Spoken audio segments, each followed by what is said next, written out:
గరుడ పురాణం ప్రకారం హిందువులకు మోక్షాన్ని ప్రసాదించే 7 నగరాలలో కాంచీపురం అమ్మవారి అష్టాదశ శక్తిపీఠాల్లో ఒకటైన కంచి కామాక్షి అమ్మవారి ఆలయం ఇక్కడే ఉంది. భారతదేశంలో 2 చిత్రగుప్తుడి ఆలయాలున్నాయి. అందులో ఒకటి ఈ కాంచీపురంలోనే. విష్ణువు 108 దివ్య దేశాలలో ఒకటైన వామనమూర్తి ఆలయం ఇదే.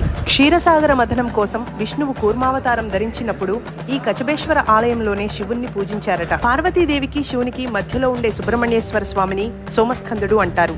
ఈ కుమారకొట్టం మురుగన్ టెంపుల్ అలాగే ఉంటుంది. శివుని పంచభూతలింగాలలో ఒకటైన పృథ్వీలింగం ఈ కాంచీపురంలోనే ఉంది. ఈ ఏకాంబరేశ్వరుని ఆలయంలోని సైకతలింగమే పృథ్వీలింగం. శివుని ధ్యాన నర్తన అసుర సంహారక త్రిపురాంతక లింగోద్భవ గంగాధర అర్ధనారీశ్వర రూపాలున్న పురాతన ఆలయం ఈ కైలాసనాథర్ ఆలయం. కృష్ణుడు కురుక్షేత్ర సమయంలో పాండవదూతగా వహించి తన విశ్వరూపాన్ని చూపించాడు.